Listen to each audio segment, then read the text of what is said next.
KU le 20, c'est quoi KU? Hein? C'est quoi KU? Tu veux pas le prononcer? Okay, University of Leuven. Ouais, c'est ça. C'est Koenig University, mais I think that's the right pronunciation. What is KU? Ah, avec un quart, oui.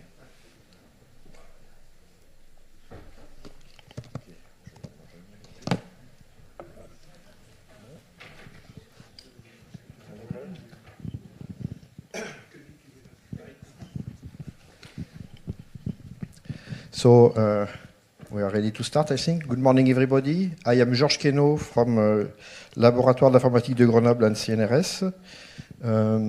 We are today for your defense. We are here today for the defense of your PhD. The jury is composed of Martha Larsson, which is a professor at Radboud University, Tine Tuitelars, professor at Catholic University of Leuven, Benoît Huet from Eurecom, professeur à Eurecom, Guillaume Gravier, directeur de recherche au CNRS, Christian Raymond, professeur à l'INSA de Rennes, et moi-même. Donc vous avez 40 à 45 minutes pour nous présenter vos travaux, ensuite nous vous poserons des questions. Okay, merci. So, hello everybody. Thank you for coming to this presentation entitled Deep Neural Architectures for Automatic Representations Learning of Multimodal Multimedia Data. And in the next 45 minutes, I'll present the work I've done in the last 3 years. So, to start with a little bit of context, here are the top 20 most visited sites from last week according to Alexa Internet. And if we remove sites that don't produce content, like, for example, web shops and so on, we are left with this list of sites here, with a lot of them in the first places that create a significant amount of content every day. So, for example, we have YouTube that creates 400 hours of content every second. Facebook with 56K posts every second. Twitter with tons of tweets, and Instagram and so on. Furthermore, each of these kind of data comes in different varieties. We have videos, we have text, we have images, we have tags that we can consider part of text for simplicity, and then also we can separate videos again in text and images. So we see that we have an ever-growing amount of data, and that also comes in a huge variety. So the question that naturally arises is how to make sense out of it. So by that I mean we want to search these ever-growing collections of data, we want to create hyperlinks, we want to represent them and do things like this. So correlated to this ever-growing amount of data, we also have a growing amount of interest in machine learning. In this case, here it's indicated through Google Trends. And also we have a growing interest in the neural networks, especially after their resurgence with the coming of deep learning. So to give a little bit of an intro, we want to use methods from deep learning to automatically learn representations of this ever-growing amount of data. So you all seen probably an intro to neural networks where we have just a single neuron that consists of a cell that takes a weighted input that comes to the neuron, sums it, and then through an activation function produces an output. If we take more of these neurons and we make them in layers, we define what we call a feed-forward neural network, where we have multiple layers with these neurons that are all connected, typically in a fully connected manner, where each neuron in each layer is connected to all the neurons from the previous layer. If we provide an input and then we use the activations from a single layer, we call this a representation. One example of such a representation is the famous word-to-vec representations from a few years ago. That is not a deep neural network, but a very shallow one, but it's still a neural network, where, for example, if we have a sentence, the cat is on something, like the cat is on the couch, we want to predict a word given 2 words, for example, before and 2 words after. In this case, we want to predict the word is given the words the cat and is on that comes after. So basically, every word is mapped into a representation vector here into the column of this matrix. And then by learning this architecture on a lot of data, we come up with a representation space of each word. So what we do here is we take the original input and we map it, we inject it into a higher dimensional representation space, and we call this the process of embedding. So when we say we embed an input, we basically project the input into a representation space that preserves the input. So another type of neural architectures that's more complex than the feed-forward neural architecture is the recurrent architecture, where instead of having connections that just go into one direction from the input towards the output, we have a recurrent loop that's formed from the cell of the neuron itself to the state of the cell at the previous time step. So to explain this a little bit and also how the learning is performed, we typically do an unrolling of this recurrent network. So if we have a sequence that we want to model, for example, the previous sentence, the cat is on, we take a representation of each word, and then we take all the time steps, the cells at the different time steps, and we propagate the information forward. And then when we want to train, we do the unrolling in the backwards parts for the whole sentence, and in this way we model sentences. Another type very used in computer vision is a convolutional neural architecture. That's a variation, again, of the simple neural architecture, but now instead of having weights as inputs, we define a kernel. And the kernel can be seen as a weight, where we use the weights of the kernel to compute a convolution over the input and generate all the outputs by sliding through the input. We can see that in this case, we are using the same kernel to generate multiple outputs. So we say that we are basically sharing the weights of the network in this kind of architecture, which helps finding meaningful responses. And then we can also downscale the input by representing a small area with just one value, and we can do this by, for example, taking the maximum of the area or the average and so on, and we call this pooling. CNNs are quite interesting because we can take an image and create a representation space from this, and then we can use the representation space to, again, synthesize an image.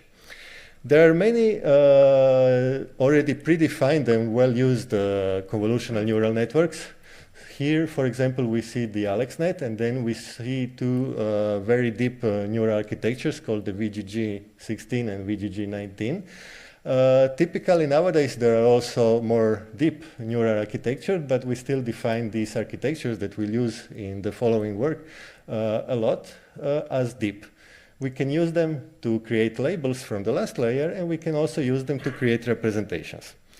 Now that we've seen a brief overview of neural networks, let's again focus on the data.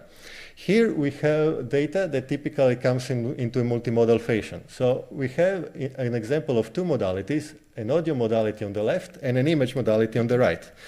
Each modality can be represented at different levels. So we still have the original domain, where we have images for the image part, or we have a raw audio for the audio modality, but then we can go further and, for example, use concepts that describe what's present into the image to represent the image, or we can go even higher and use a continuous representation space to either map the concepts or to directly describe the image. And we can do the same for the other modality. Then what's most interesting is that we can translate from one modality to the other at any different levels of representations. And most interestingly, we can combine the two in what we call multimodal fusion, where we obtain a representation that describes the whole of the modalities as one whole. So this leads us to the thesis that we want to evaluate in this work, and it's the fact of whether we can use deep neural architectures for automatically learning multimodal data. And to do so, we want to first see efficient learning of single model representations. Then we want to fuse these single model representations into one single multimodal representation. And we also want to translate from one modality into the other. So this work will be divided in two parts. In the first part, we'll focus on single model representation. We'll first take a look at text representations, where we will talk about modeling sequences, and we'll evaluate it in the task of sequence labeling. In the other part of the first part, we'll take a look at visual representations, and we'll briefly show a work where we tried to forecast the action from just a single image.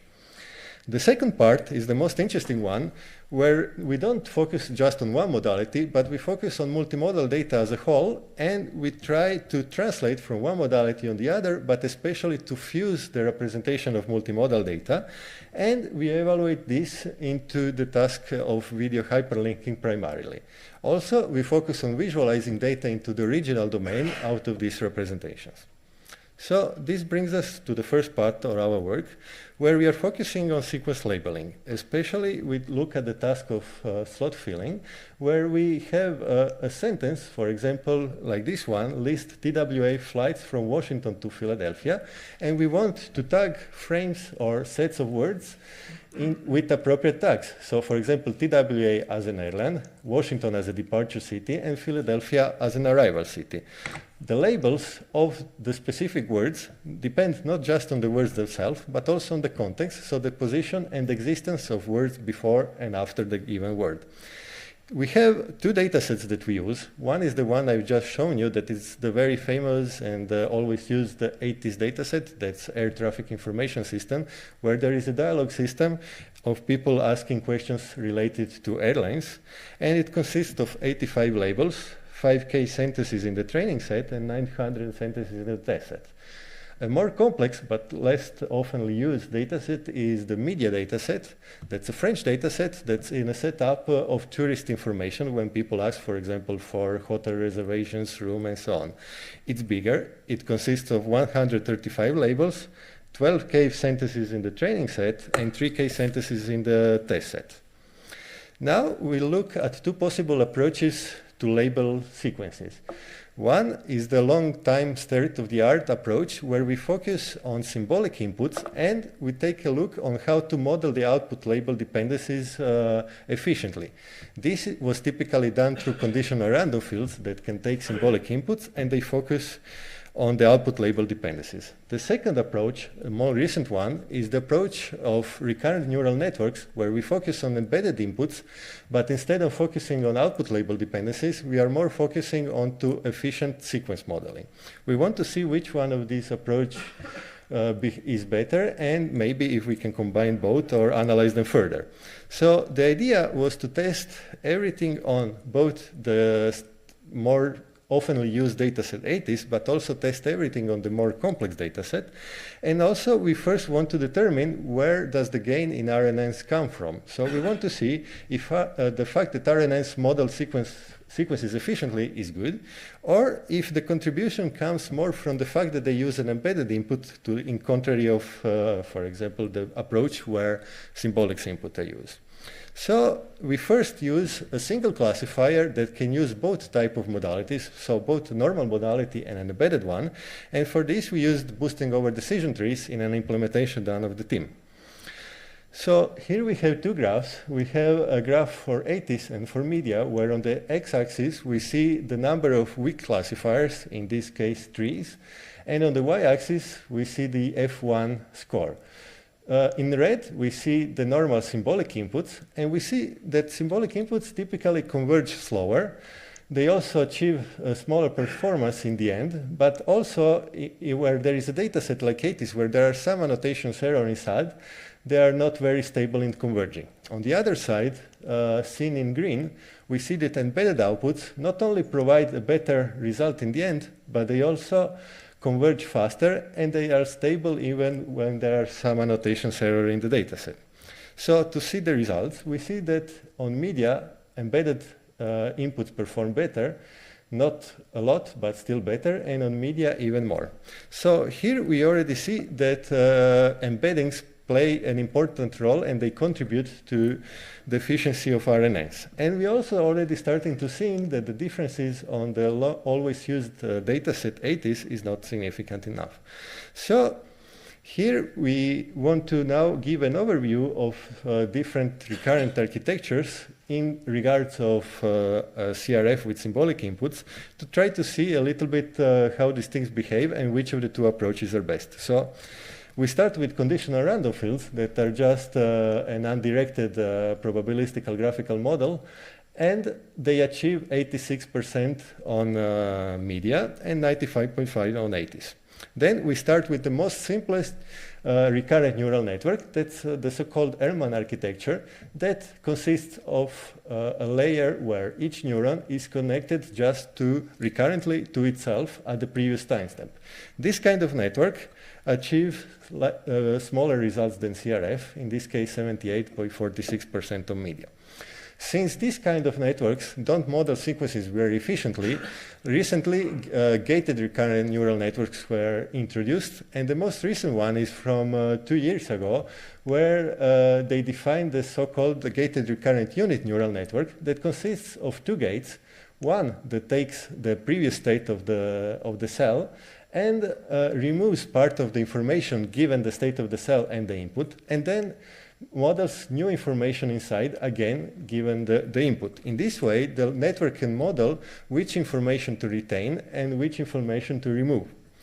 This kind of networks perform way better than the simple recurrent neural network, and we see it's 83.63%, but it still performs less than conditional random field. So we might already see a hint that modeling only sequences might not be enough. So here we have a modification of the simple RNN architecture that's called the Jordan RNN architecture, that instead of having a recurrent loop to the unit itself, it actually has a weighted recurrent loop to the previous output. This kind of network already performs better and is comparable to CRF.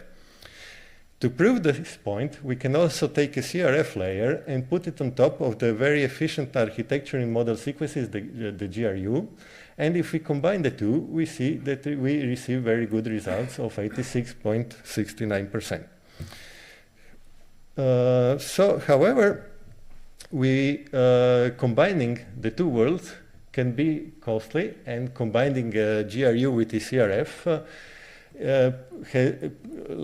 comes out with an architecture that has a lot of parameters to learn and so on. So what we proposed in a collaboration with Marco Dinarelli from CNRS, we proposed a modification of the Jordan architecture, where instead of having a recurrent loop to the previous output, we have a recurrent loop that goes to the embedded previous output. The embeddings are then learned during training on the output labels in the dataset. By adding the embedding, we actually model the output label dependencies into this new continuous representation space, and we see that just by doing this simple trick, we achieve the state-of-the-art results on media, also on 80s, but we can also see that on 80s, all the differences are not very significant and they are all similar. So to conclude on this part, we see that 80s is not a very challenging data set, and we want to emphasize the importance of testing the proposed architectures in all the different papers on more complex data set. We've seen that embeddings provide an improvement per se, but most importantly, we've seen that simply modeling the output, the sequences, the input sequences is not enough, and that we need architectures that are able to model output label dependencies. We can do this by combining, for example, CRF and gated recurrent units, but here we also proposed a modification of the Jordan architecture called the eJordan that has less parameters and performs in a state-of-the-art manner. So now we'll just briefly glance over work that we did in computer vision, where we used representations to forecast how a single image would look like after a specific amount of time. So here we have an image, and we want to see how the image where a person is performing an action will look after a specific time delta t. To do so, we proposed an architecture that consists of two input branches, one branch that consists of a CNN architecture that models and creates a representation of an input, and another branch that consists of a time modeling fully connected series of layers, and then we combine the two representations, and out of this combined representation we synthesize a prediction of how this will look after a specific time t. Here are some examples. So given just an input image and any time, we directly create the prediction. We don't have to do it iteratively, and we see that the network is correctly predicting the direction where the person is moving, but also animating the sentences. So we see that displacement is predicted correctly, but also the animation of the action is done in the correct way, and we were able to predict everything in one step.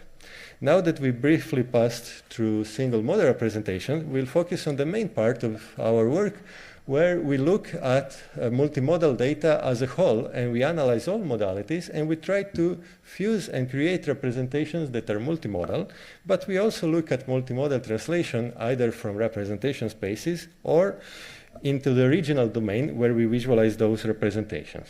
So this brings us to the second part of this presentation. You remember this part from before.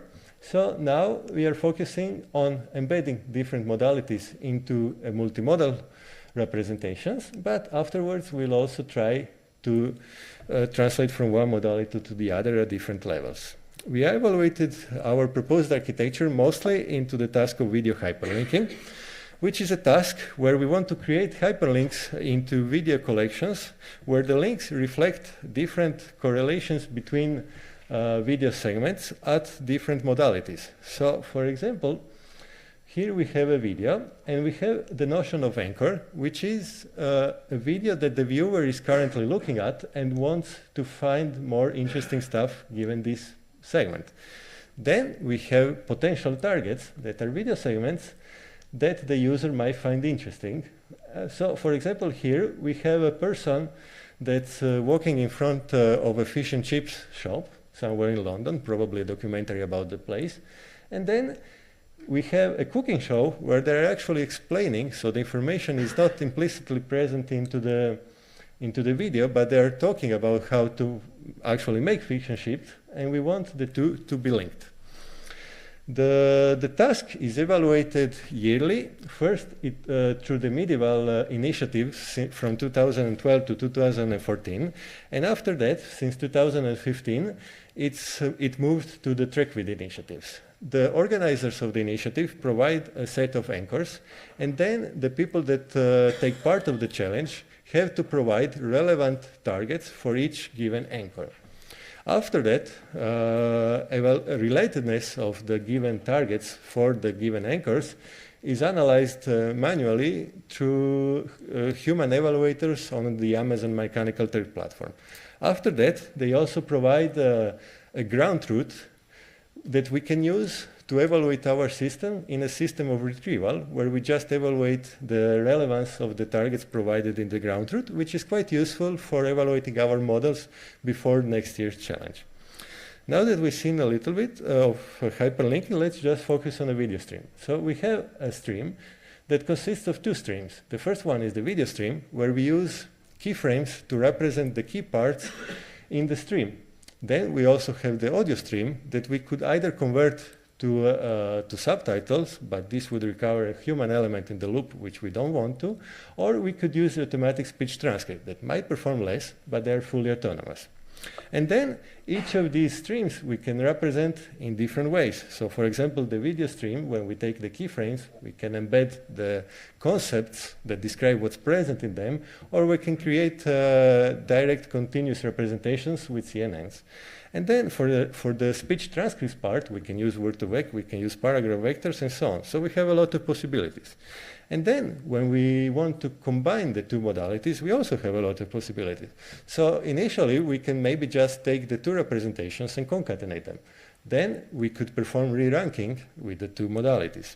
Or we could do score fusion, where we independently compute the scores of the two modalities, and then we just do a linear weighting of the two scores. We could do early fusion or late fusion of the two modalities, and we are mostly interested in fusing those modalities in late fusion and perform cross-modal translation. Now that we've seen all the possibility, let's take a look of how typically late fusion is performed. So here we have a typical multimodal autoencoder that consists of two branches in the input and two branches at the output. The two modalities are presented here, and then we expect this architecture to reconstruct the given input, not only when both modalities are present, but also when one modality is zeroed out, and when we add noise to the input modalities. So we then use the layer in the middle to create a multimodal representation that actually fuses the two modalities. We, however, think that there are a few downsides to this multimodal autoencoder architecture, especially in the task of cross-modal translation, where we think that it's not very efficient that the central layer is influenced by both modalities, either directly or through another fully connected layer. And also, we think that adding another task of predicting the output even when one modality is zeroed out adds another task to the network, and while this adds to robustness, it definitely has to learn two tasks at the same. So to address these downsides, we proposed a modification of this network that we called a bidirectional symmetrical deep neural network that consists of two networks. We have one network that is translating from one modality into the other, and another network that's translating from the other modality into the first one. Then we introduce some weight sharing when we enforce the weights of one network to be the same weights as the other network, but just the transpose of those weights. And by doing so, we enforce symmetry in the central part, and we try to have a continuous representation space in between this that is as common as possible for the two cross-modal translations. And now the question is how we can perform video hyperlinking with this proposed architecture. So we take all the possible video segments and we create cross-modal translations from the speech part to the visual part and back. We do this for all the segments that we have into the database. When we want to find the relatedness of two video segments, we just take the two segments, we put the one modality as an input and the other modality as an input. We take the representation in between, and we do the same for the other video segment, and then we simply do a cosine similarity of the two multimodal representations. Now let's see how these systems perform in the simple task of multimodal retrieval when we use the fixed data set that was given the previous year from the hyperlinking challenge. If we only have the text, we have 50% on precision at 10.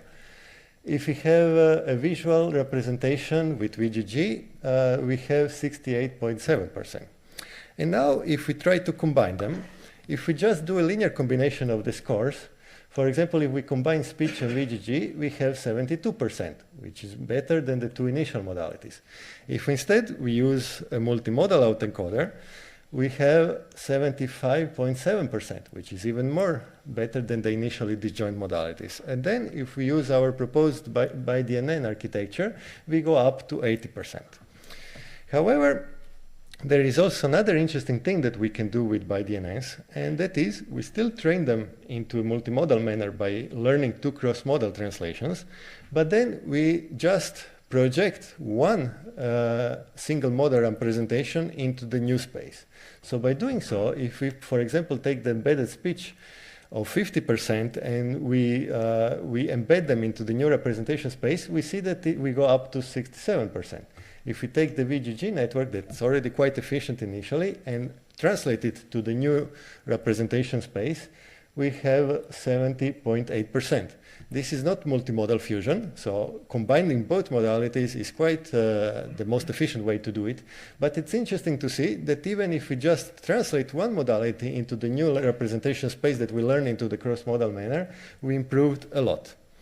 Now that we've seen the task evaluated in a retrieval setup, we want to explore it, how it behaves into the full video hyperlinking setup, where we not only use, we don't use a data set, but we take the whole data set and all the video segments, and we try to propose, we do segmentation, and we try to propose targets that might be relevant for the anchors. This time, we don't have a fixed ground truth, but we have the whole set of video segments where most of them are completely irrelevant, and we want to propose the few ones that are efficient.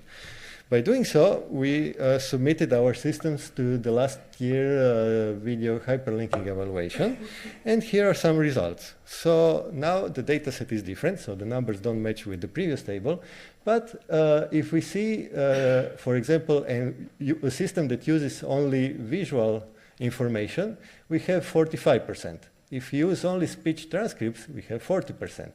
If you use our ByDNN architecture to fuse 2, we have 52%, in this case of precision of 5. So to see how it behaved with all the other systems, at the challenge there were 20 systems submitted to the evaluation, and the ByDNN performed best. Other systems were with an upper quartile of 41, that's close to our initial single model representations. But for now, we only evaluated the relatedness of the targets. But what if we actually want diversity? Since if we propose to a viewer a set of targets that's not very diverse, but it's very relevant, he won't be very interesting because it will be basically the same thing. So we want to propose targets that are both related to the viewed anchor, but they are also diverse in their set. So to do so, we did a questionnaire and we asked people from academia to submit how diverse they thought the systems were. And we submitted 3 rounds. We submitted a baseline network that consisted only on text.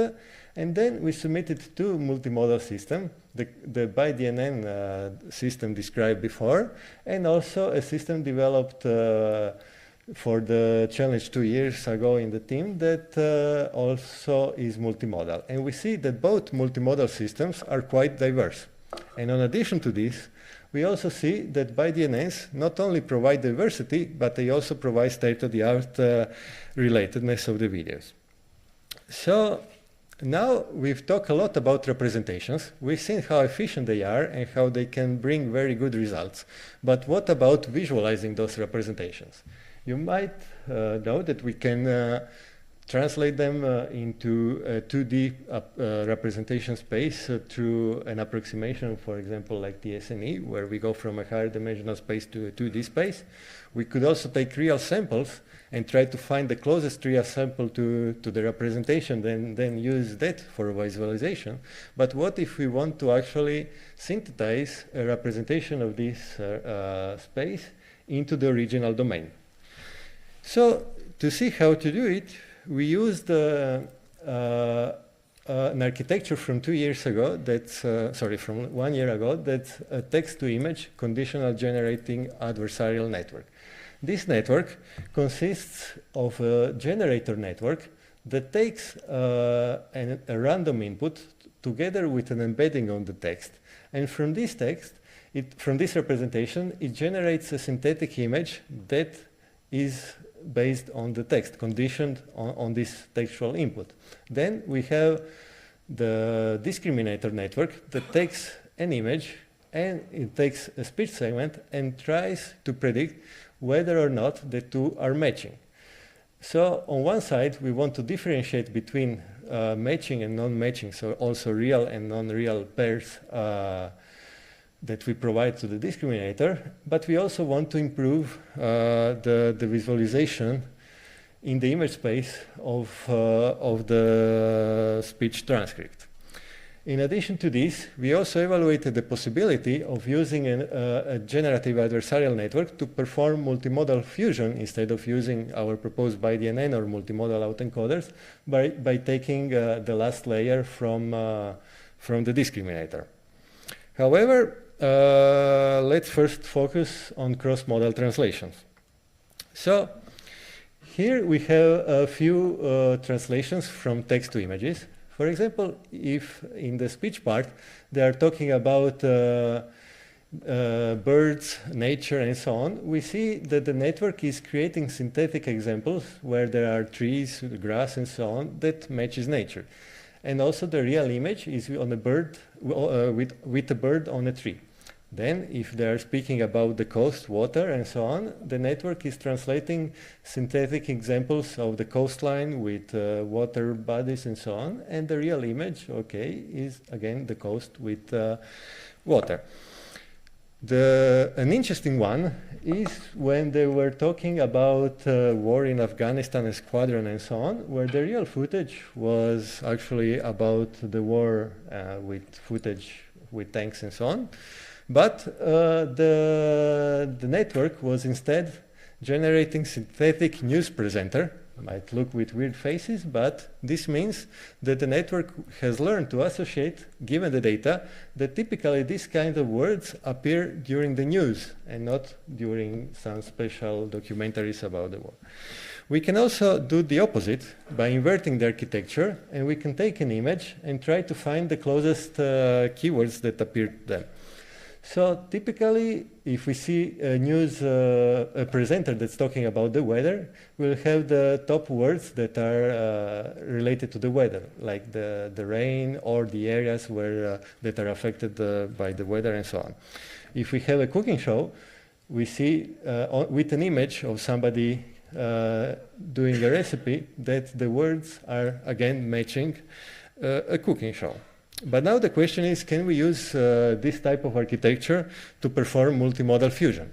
So as we said before, we propose to use the last fully connected layer of the discriminator as a representation, as a multimodal representation.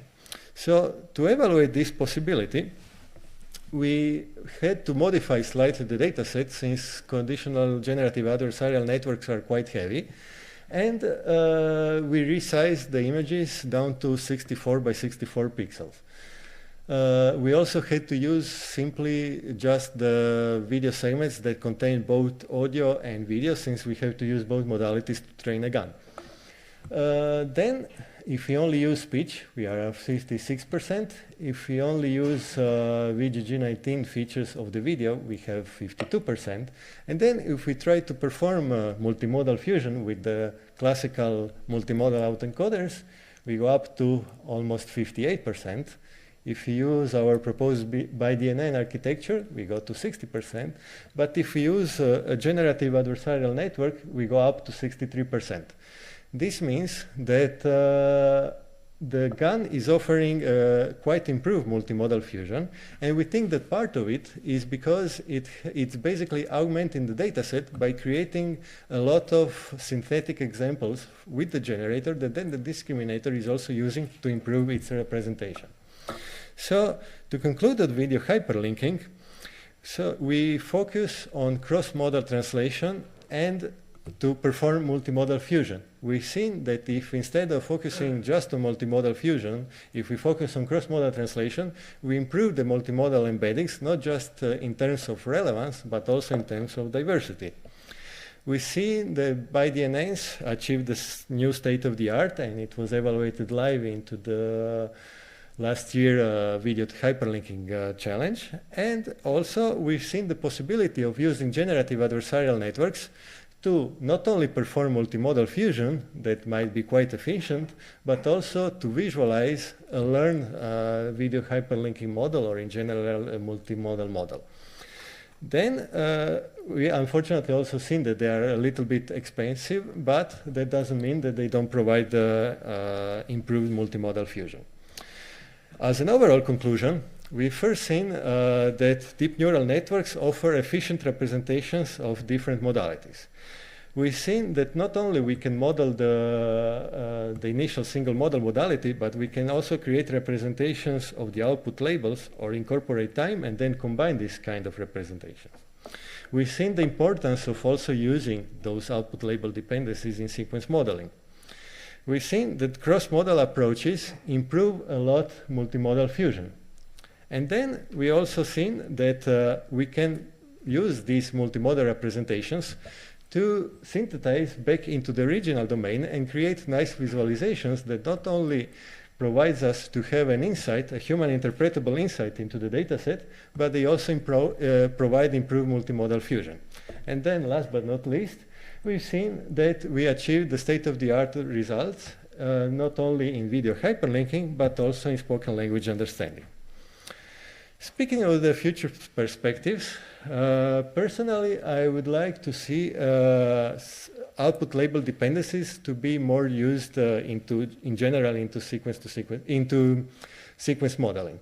For this, I would particularly find of interest to use a discriminator that looks at the whole sentence to try to enforce output label dependencies. Also, maybe modify sequence-to-sequence architectures that not only models the output sequence from a representations, but also through some connections models the dependencies of the outputs. Also, I would like to see end-to-end architectures that are able to create cross-model translations completely from one original domain to another original domain. So we can perform multimodal fusion, but also have synthesis completely into the original domain. And I would like to see them used in different systems. So not only captioning images or creating synthetic images given a speech of, part of text, but also, for example, mapping the sounds in a video to what we see. For example, mapping a waterfall with images of nature and so on, or also do the opposite. Now, I would just like to leave you with a small sentence. So, to improve upon single model representations, do go multimodal. But if you want to improve on multimodal representations, go cross-modal. So, thank you very much. Thank you. Thank you for keeping on time. So now it's time for questions, and the tradition is to start with the person that comes from the farther. So I think this is Marta. So Professor Marta Larsson will be the first to ask questions.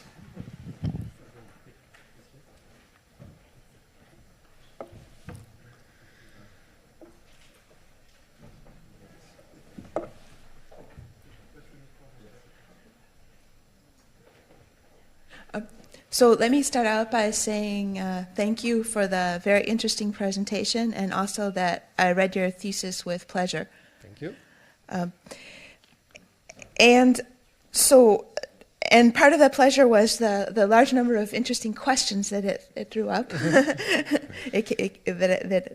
arose while reading it. Let's see where to start.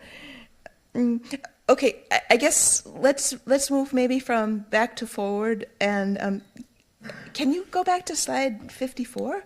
Yes, please. 54. Okay.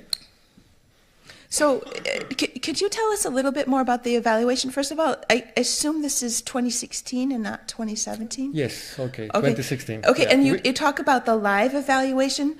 Just to frame my question, could you remind us what exactly the live evaluation was? There are two terminologies, one of which I've been using into the manuscript, and now I use the slightly different terminology. So we have the full video hyperlinking challenge, where we have a set of video segments that's quite huge, and we want to try out of these just to find those that are relevant. So we first perform segmentation of all the videos that we have into the data set, and then out of this huge multitude of video segments that we obtain with segmentation, we try to find a few that are relevant. So this is the full hyperlinking setup, where typically we don't have a ground truth. And this is what I refer to as in live, especially in the manuscript. I'm not sure if I said it today. And the other way is when you don't perform everything, but you already have segmentation and you have a fixed ground truth from the previous year, and then you just do multimodal retrieval. To this I referred as retrieval, and I also call it offline because we don't have human evaluators. So on one side is the full video hyperlinking challenge that I also referred to as live. On the other side, we have a downscale task that's multimodal retrieval that I also refer as to offline. And we use it to just evaluate our models before waiting for the next year challenge. Okay, thank you for that clarification. So to dive into the details about if you're going to go multimodal and go cross-modal, yeah. In TrekVid 2017, there was a change in the way that the anchors were designed. And this change was to direct the task to be more focused on multimodality. It means that the anchors were particularly chosen to be points in the video where the person making the video was exploiting simultaneously both the speech and the visual channel. So the question is, did you notice any difference between how your system performed in 2016 and on the data before that might reflect that particular difference in the anchors? And second of all, just asking you to speculate moving forward, do you think that it was relevant, or there's a way that you could have taken that more into account in your training process? Okay, so basically what they did is, I find it very interesting, and it's what I was looking forward to. So I did notice a difference because, okay, I didn't submit the exact systems because I didn't develop them, but I used the ground truth from the previous year.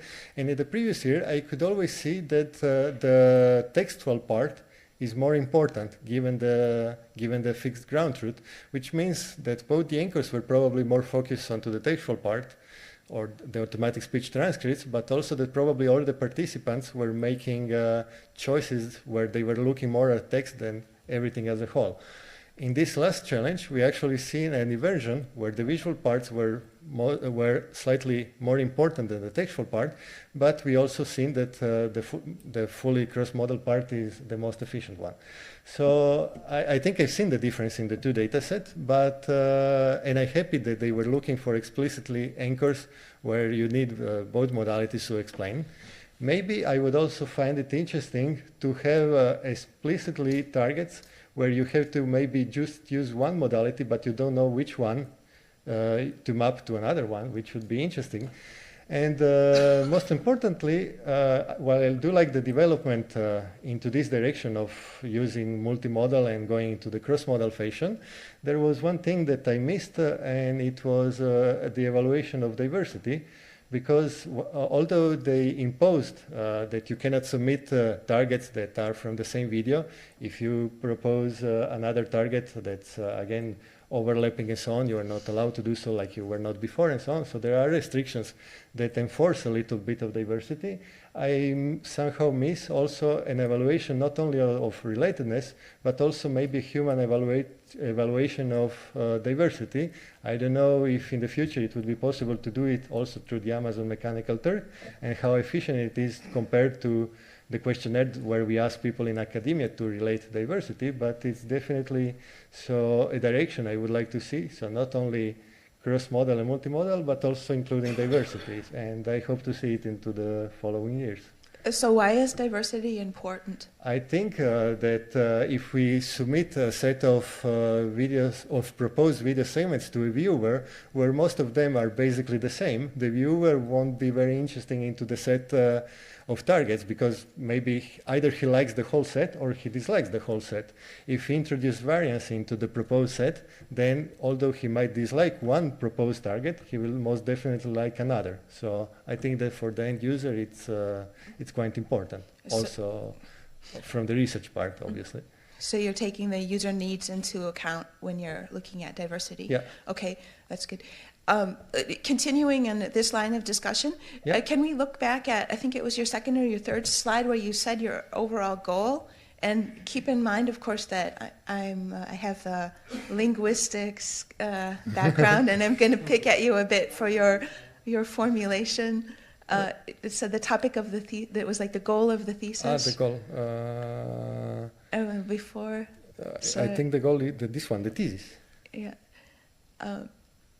Can deep neural networks used for automatic representation learning of multimodal data? Okay, so let's talk about this just in more depth, and also with respect to what I was asking you before. Yes. So your BiDNN and your CGAN are both trained on, the way I understand it, the entire background collection minus those parts that only contain one modality. Yes, exactly. So okay, so it means that anywhere there was speech and image, you put it in and train it. So do you think that you're training a representation for the data, or are you training a representation for the use case and for the particular user? In this case, I am definitely training for the whole data. This doesn't mean that in the future somebody who is explicitly doing something for the user could train for the user. And in fact, I visited Google's offices a few months ago, and I was very happy to see that from next year they plan to actually use our cell phones to train a little bit of our data, so our use cases and what we do, in an offline manner. They also have some concerns about privacy, but they manage to do everything on the phone so they don't receive data.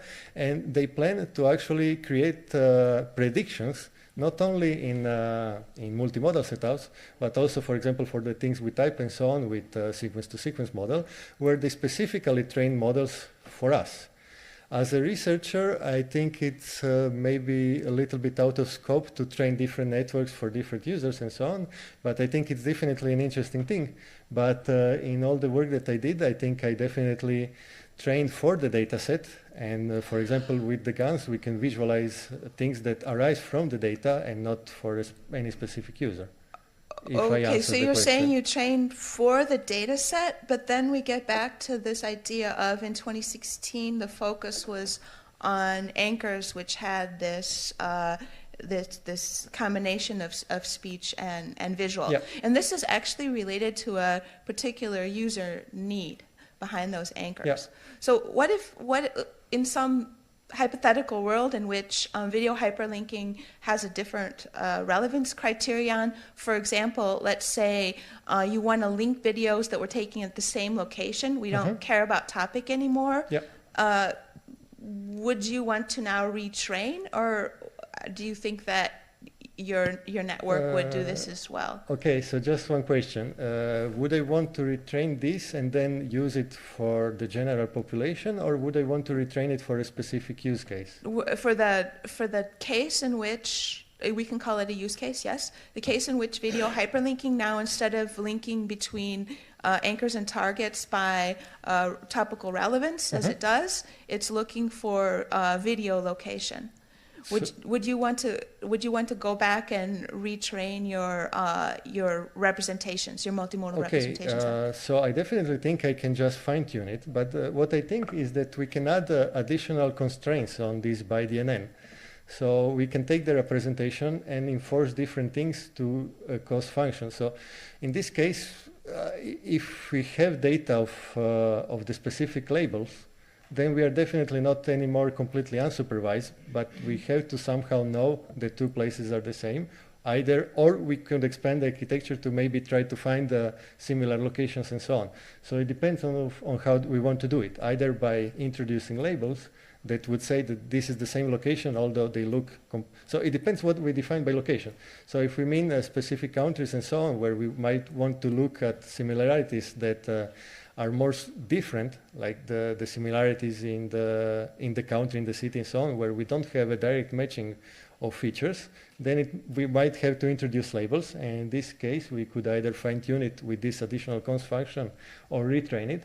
But then again, if by same place we just mean in front of the same restaurant or in front of the same building, for example, in front of Notre Dame in Paris, then we could probably extract the features from the images itself, since they contain a description of the location. So it's also a very broad question that depends on what we want to aim at. So we could definitely fine-tune it with an additional cost, but we could also retrain it if that's necessary with different setup. Okay, so I thank you for that answer. I would agree with that answer, but given the answer, if we come back to this particular statement, can deep neural networks be used for automatic representation learning of multimodal data? Yeah. I think that what you're doing in this thesis is taking the user into account, the user and the use case, a bit more than you're admitting here. So for learning of multimodal data, given a particular use case.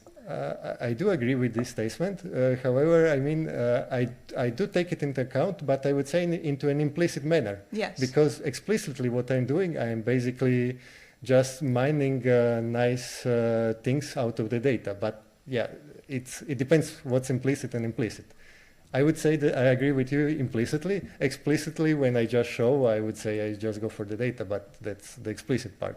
Okay, and then perhaps getting a bit more explicit about taking the special nature of the 2016 anchors into account would have given you a further boost and improvement. I mean, your system was already fantastic in TrackVid 2016, but I think you probably could have gotten another boost if you would have yeah, looked at your use case a bit more. I agree, though I think it was already quite designed for the changement that came with this year. I think in the previous year it would have performed probably less good because the focus was more on text, but yes, I agree. I don't know how long I have. I have this whole page. Okay, yes. Can I ask, okay, thank you. Okay. Okay, so then can we, I would like to talk about the action forecasting because you went through that very, very quickly. And I think this is fascinating. I have a few additional slides if you want me to move to one of those, but it depends what you would like to talk about. So, okay. I will show you the additional slides after the end. So maybe it's on one of these slides, so it's easier for the public to also see what we are talking about. So here is, for example, the data set, and then I have a few slides about action forecasting.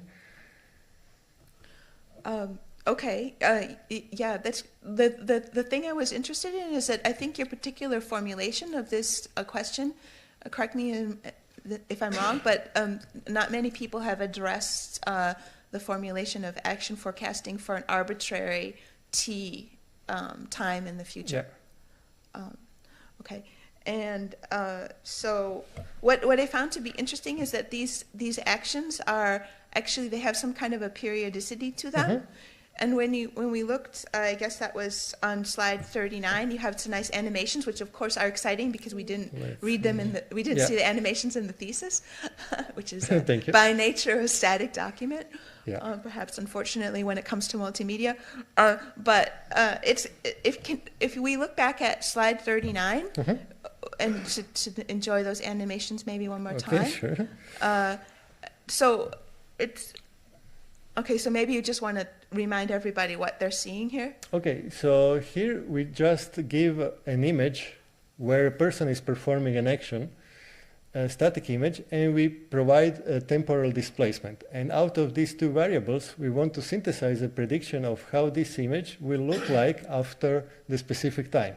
So in this case, we see that the person has a stance toward the left, so we want to the person to be displaced on the left side, but also we want to animate the person more or less properly to have a consistent movement and not just standing still and displacing on the left. And there are some other examples that I put into the additional slides where, for example, you see the person that's standing in the opposite direction, and then again, the network is not always moving the person in one direction, but it's somehow representing the stance of the person and moving it again in this time into the right direction. So the same thing but inverted. So I find this to be interesting because and also in your outlook in your presentation you mentioned output constraints, because we're looking at a translation of somebody who's carrying out the same motion. Mm-hmm. And you actually, when you get close to the initial frame and you're translated, but you're translated, you actually aren't doing that well. I mean, one would expect if the network is really learning well that it understands, okay, we come back around to this frame at a certain moment. If you look, it's about the same. It sort of continuously gets worse the further you move from your zero moment, instead of getting better again once we get closer to this. So it's learning, seems to be learning translation better than it's learning the fact that actually we have this motion repeated across the. Let's see. Given this, can you please comment, looking forward to the future, is there something that you could have changed about your architecture, or is there something that you might want to do here with constraints on the output sequence that could allow you to leverage the periodicity? Okay, so it's actually something that I would have loved to do, but I didn't have time. And it would be to try two things. One, okay, just for the sake of saying it, because I was very brief on this part, basically here we are just training to minimize the mean square error between a segmentation that's a little bit expanded towards the person and the prediction. So it just means square error, and well, it doesn't perform super well as more complex things could do.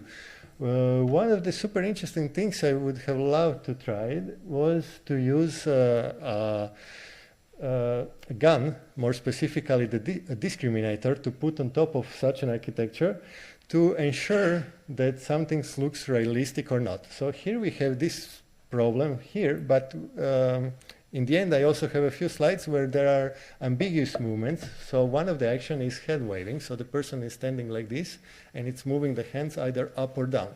And when we minimize the mean square error, it turns out that by not drawing the hands at all, we actually improve the results, so through mean square error. So if instead of using just simply the mean square error, we would use a discriminator in the end, we would have way more consistently looking results that might not be realistic because they're all artificial, but they would look like realistic. So this was an interesting thing I would have wished to have more time to do.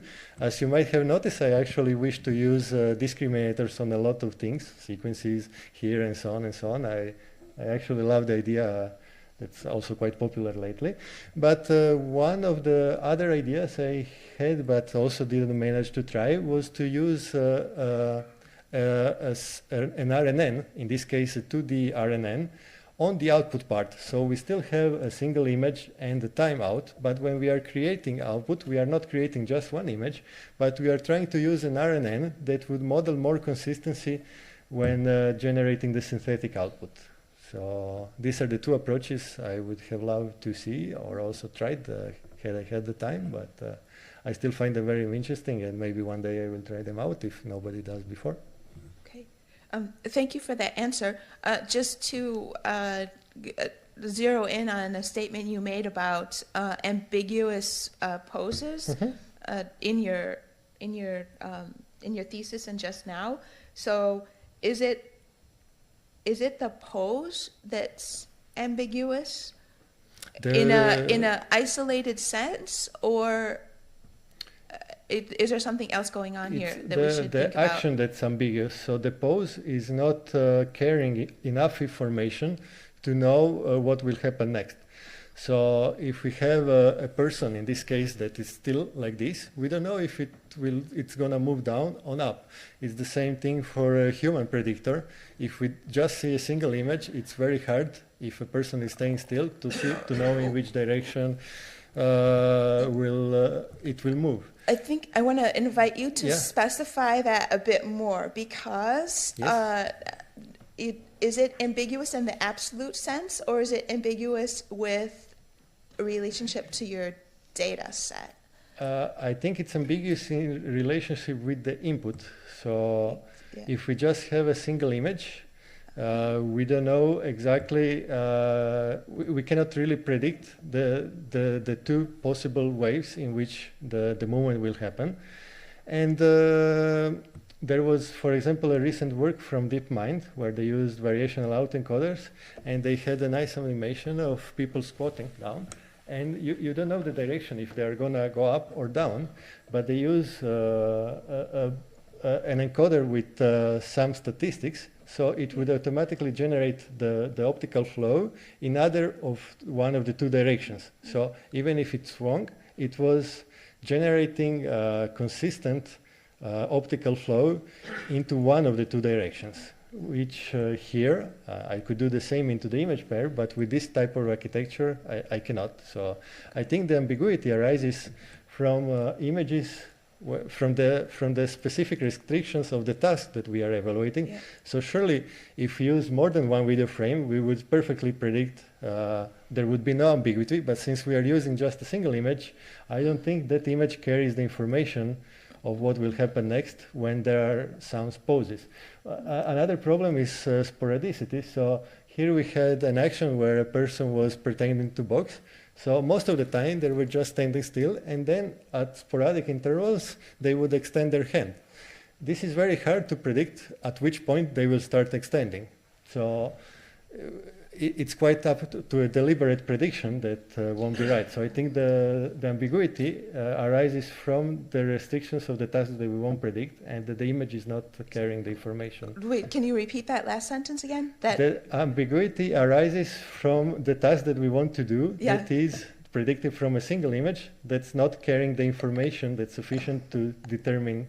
Oh, okay, but the ambiguity arises from your target classes, right? Because if you had trivial target classes, then you wouldn't have, or I mean, it's most easiest to see in a trivial case, you wouldn't have ambiguity. For example, in your example, if the person in the data set was just squatting and never came back up, then no pose ambiguity, right? Sure. Okay, so it means that the ambiguity is not in the pose, but it's in the pose with respect to the defined task, which you mentioned, and the target classes. Yeah, you formulated way better, but yes. So I think that with that, although I do have a lot of other questions with that, we can continue afterwards, no problem. Okay, thank you very much. Thank you. Thank you. So now I give the mic to Professor Tine Tuitelas. So. Okay, thank you. So let me start by also congratulating you with all the work you've done. Actually, it's quite interesting to see how indeed, like now with deep learning, we can indeed tackle a lot of these multimodal problems in a very principled way and bring all these things together. And so your work is a nice example of how that can be done and what can be achieved by doing so. I'll start with a few more technical questions, and since we're now talking about this action forecasting, I'll start with the question related to that, and specifically related to figure 4.5. I don't know whether you have that figure in the slides or whether you have the text with you. So that's a figure where you basically evaluate how the prediction, how good the prediction is for different time differences, and you compare basically your model with a simple baseline. Yes. Where for the baseline you use with a fixed time difference, so you learn it just for, I guess, 40 milliseconds, and then if you want to predict for 80 milliseconds, you just iteratively apply the baseline model. Yep. Right? Okay, so just to explain a little bit to the public, so in addition to this model where we generated prediction in one step with a temporal branch on the input, we also evaluated the baseline against which we compared our proposed method that consisted of a simple convolution-deconvolution network that was basically taking the frame rate of the videos, and given an input frame, it would generate a prediction after this fixed specific time. Then we would take this output, we would again predict the next, and so on. So we were basically producing an iterative prediction at the time step dictated by the frame rate. Now, I unfortunately don't have the graph where I evaluated for different times. However, this kind of architecture, it performed worse also initially, but then, well, not so much in the beginning, but especially it would decay a lot after some time. And yeah, I don't have a frame for, or yeah, it's I think it's even visible here. Yeah, it's visible here. So this is our proposed network where, given this image, we try to predict at different timestamps, and we see that the person is moving. The baseline network, the one that's predicting iteratively, initially it's animating, and then here the person just stops, and although it's displacing the person into the correct direction, it stops the animation process. So you were referring to a graph. So basically I plotted the mean square errors from this one and from this one. And in the graph you clearly see that after a while the error on these networks starts to skyrocket, while on this one it's more capped and it's performing better. I unfortunately don't have the graph on the presentation, so sorry for that. And so specifically if I look at that graph, indeed, you have the trend that, well, for larger time delays, the error increases, which is not abnormal. But it is surprisingly flat. Most of these curves are almost horizontal, up to like 160 milliseconds. And then for the last points on your curve, like for 200 milliseconds, suddenly there's a quite big improvement or increase in the error. In the error, yeah. So do you have an explanation why for then the 200 milliseconds suddenly the curves go up quite a bit? So we can actually see the same thing. So after a while, it loses completely sense out of it. So what I have an intuition, I don't have an explanation, it wasn't tested. So what I think is that we are adding error in the synthetic part, so we are losing details. And after, so the both networks were trained on real data and not on synthetic data where there are some blurrings, where there are some imperfections and so on. So what I think is that after some point, the error bypasses the threshold after which the CNN architecture is not able to correctly react to the input the way it was with the very sharp and well-defined input. So basically, I think the error is accumulating, but the kernels in the CNN are still able to locate the different parts and to make sense out of it.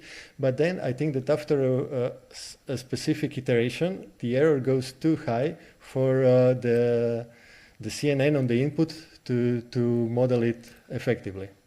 So that's my intuition. I haven't tested it out. It would be easy to test it out by instead of just training on the training set, to also create synthetic predictions and then to train a network also on those synthetic predictions to improve it, to improve its reaction on these kind of things. And then I think even the iterative one would work better. But I unfortunately didn't have the time to evaluate also this.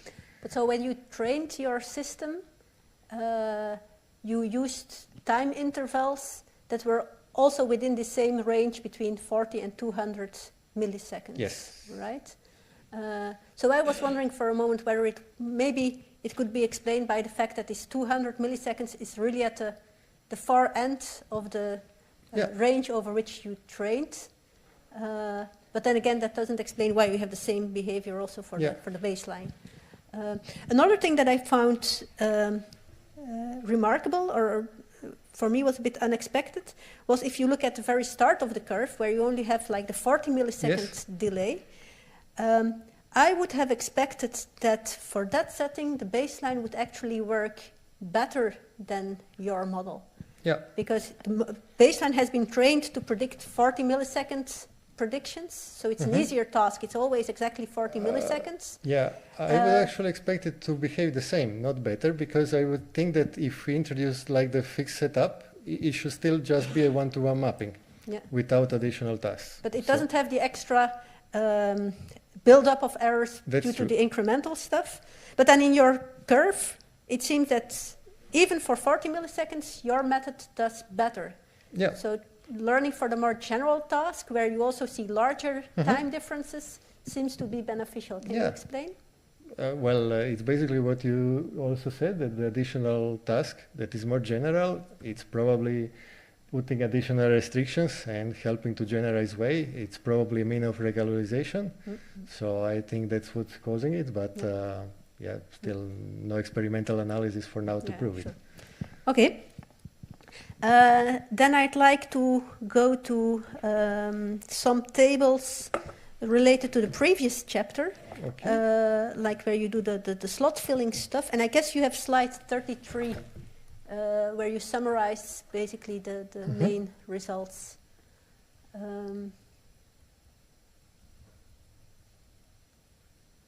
Okay. Yeah, one further. One further, sorry. Yeah, okay.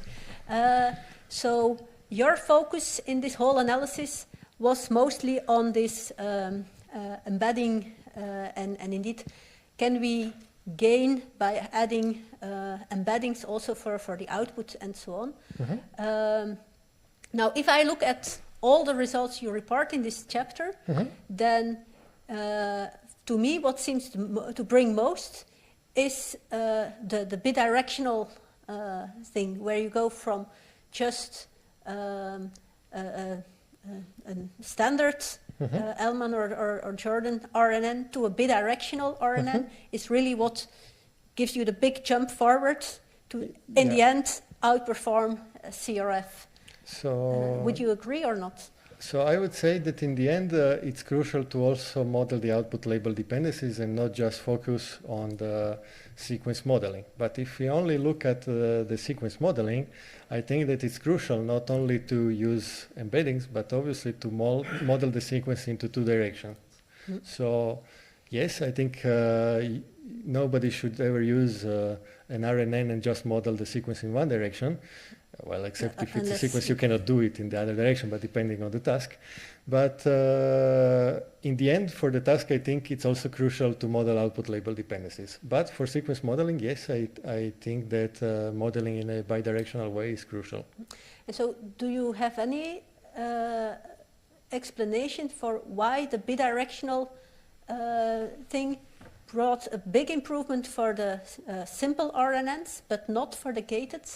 Like the LSTM and the GRU? Yeah, so I think that LSTMs and GRU, they are already more efficient than the simple RNNs, since simple RNNs don't model what information to retain and what information to store.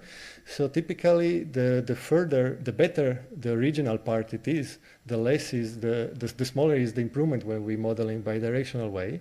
And we also seen the same behavior in hyperlinking, where we had a very good VGG features, so very good features from deep CNNs. And the better the initial modality was, the smaller was the improvement after we perform multimodal fusion or we perform translation into the new one. So I think that what's happening is that for GRUs and LSTMs, they're already quite efficient at modeling the sequences by the gates that are introduced inside. That the additional fact of modeling in a bidirectional way doesn't affect them as much as to the simple RNNs, where they basically store the whole sequence, and then doing these tricks improves a lot, because in comparison to what they normally do, it's quite an improvement to model the sequence into two directions. No? Well, I follow your reasoning. Yeah. That, well, the worse your baseline or your initial model is, the more room for improvement, and therefore the more bigger the improvement you get.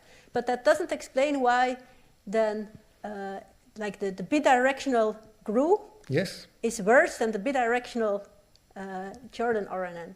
No, it definitely... the Jordan. Yeah, but the Jordan one is looking at the outputs. Yeah, okay. Yeah. So it brings to... It's contributing to this point we want to make, that output label dependencies are crucial. So do you have the bidirectional Elman? No, I don't. No, I don't. I think I don't have it. Yeah, okay. So then, it's already the combination with the output stuff. Yeah. Okay. Then let's move on to the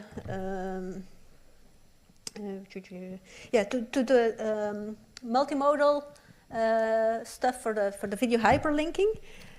So one of your main messages, also in your concluding slide, was if you go multimodal, you have to go via cross-modal. Well, you don't have to go, but I think. Yeah, sure. But your advice is to go via cross-modal.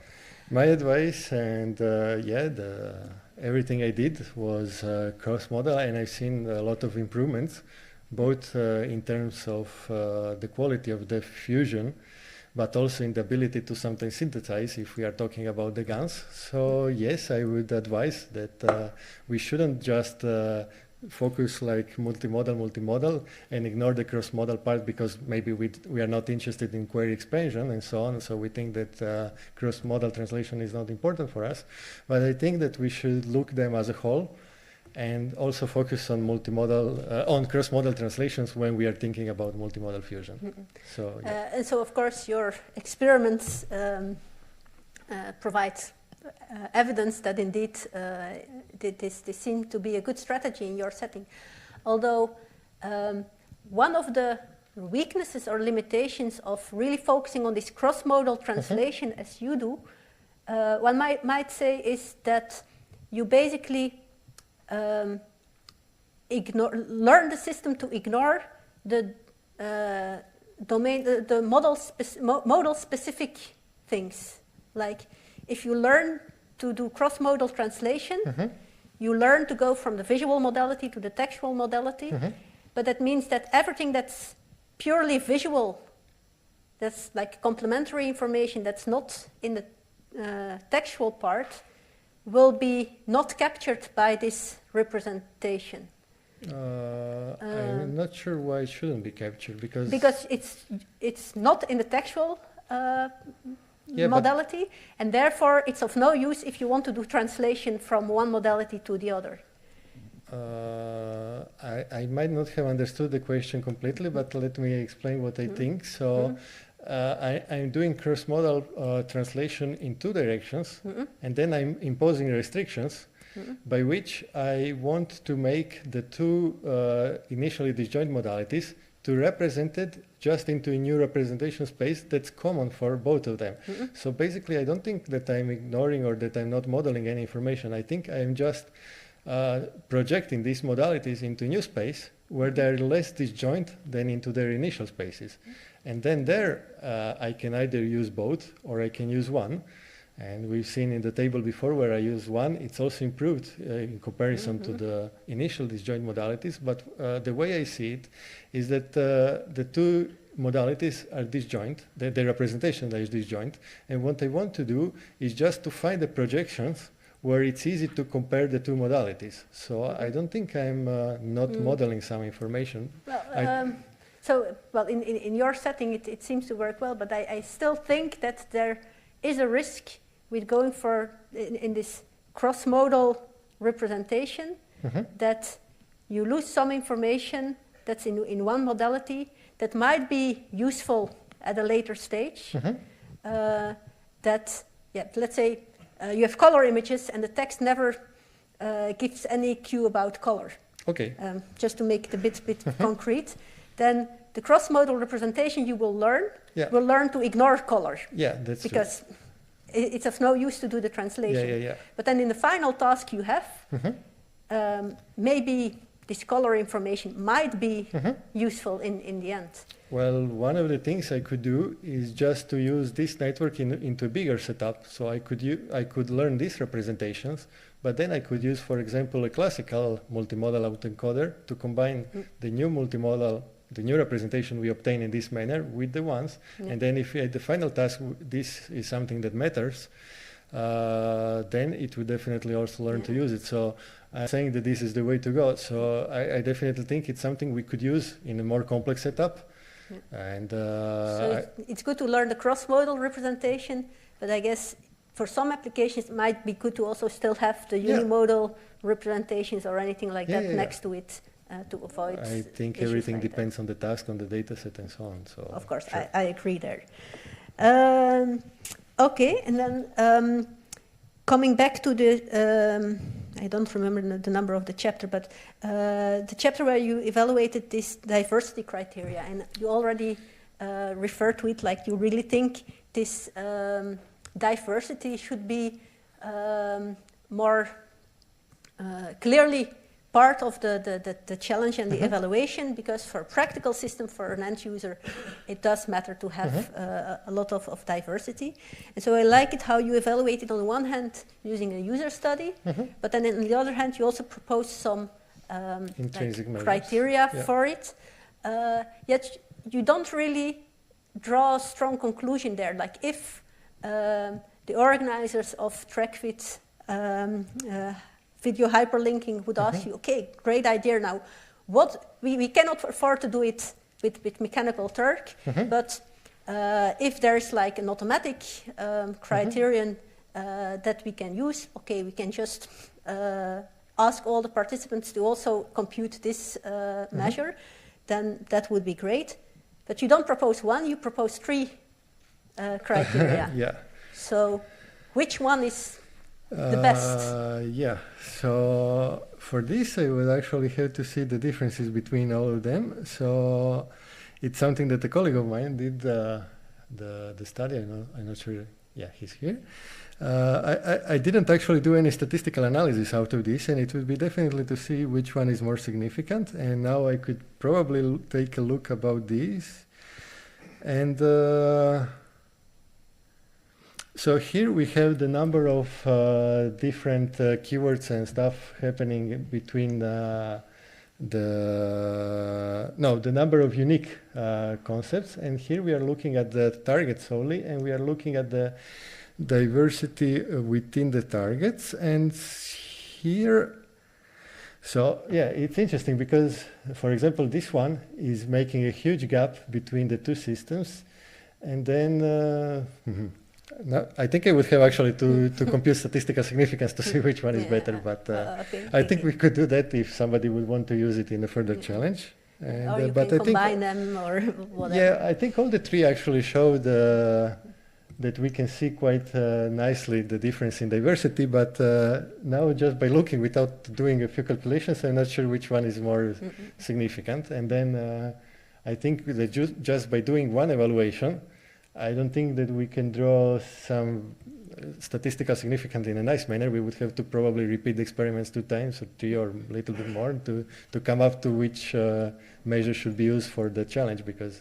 it's still a more serious attempt than just a quick glance at diversity. And if you impose it in a challenge, then everyone is going to focus on that. Yeah. And you have to really be sure that it captures what you want it well, I hope capture. that if you do start to evaluate diversity, that you will have the possibility to also give it to human evaluators on the mechanical Turk. Now, the nice thing of having this in criterion you can just compute without having a human in the loop is that it also opens the possibility to optimize for this criterion directly. So is that something you considered, would that be easy to do, to change your system such that already when training your system, it tries to not only get a good accuracy in the video hyperlinking by itself, but also tries to optimize diversity? So I haven't tried it. I've thought about it, and I'm not sure if I will ever submit something. It depends on what my future brings for me.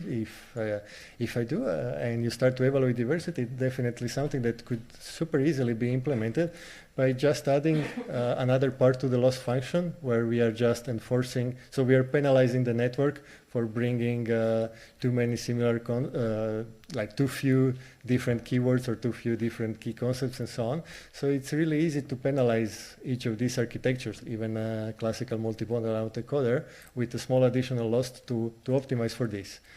Then if on the challenge you just evaluate this measure, we can question the morality of doing so, but if you evaluate through Amazon Mechanical Turk and we optimize from one of these parameters, I think it's super easy because it's just one value to the loss function, and it could really help with diversity. So. Okay. Thank you. Now it's time for Professor Benoît Huet to ask questions. Thank you. So I'd like to start by saying thank you to your advisors for inviting me for this jury. I've been aware of your work way before being invited, and I was very excited to be able to read the entire thesis after reading some of the papers through your participation in the hyperlinking task, either in Media Eval or in TrackVid. So thank you also for the very nice presentation that you just did, which managed to go through the entire thesis within a very short amount of time. There are some parts that you had to skim over pretty quickly, but I think we've come back to them with a lot of questions, so in the end they're being covered as much as the rest. And in fact, I'm going to start my questions again with that chapter that somehow, to me, is a little bit outside of the rest. This chapter looking at action forecasting. Yes, because you skimmed over it, and so we want to see more of it. And I have a question which refers to terminology essentially. Everywhere I see forecasting or prediction, and I wonder whether what you're actually doing is not just reconstruction. So yes, I actually had a lot of problems with the terminology for this task, because on one side, for example, we can see that we might not just predict changes in action. So we could have changes in illumination, and the network would still predict these changes. So the question arises what we are actually predicting. We are definitely not predicting the future, so it might be task-specific, since here we evaluated solely on the task of human action recognition, so on the dataset from human action recognition. I title it as action forecasting, but the thing is, in general, it's just generating a prediction that can vary from changes in illumination. We can have solid bodies that are moving, like snow, sea, water, avalanches, and so on. And again, it would predict them consistently, but probably even easier than a human action, because it's the whole that's moving and so on.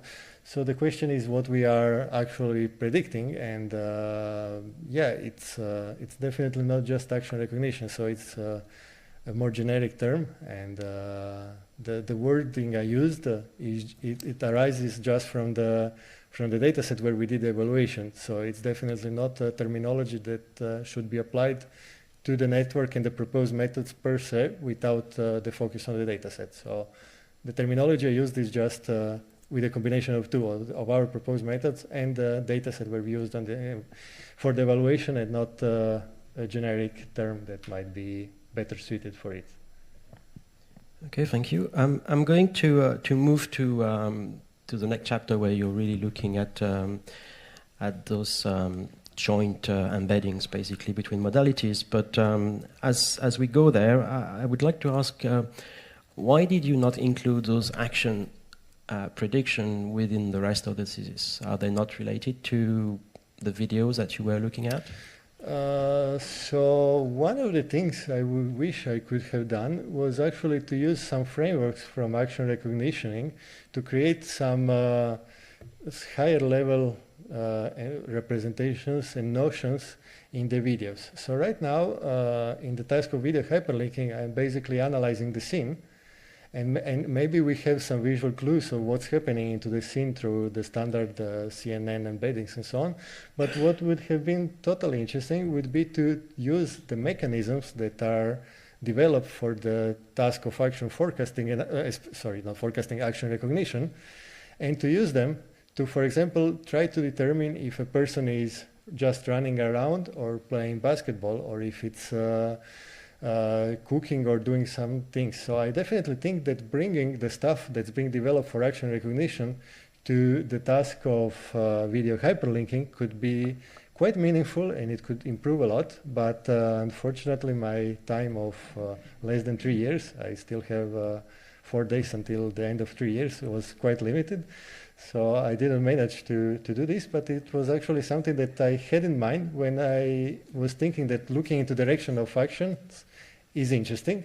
But then, unfortunately, I just developed this, and I never managed to have the opportunity to fully take things from action recognition and include them and merge them into hyperlinking.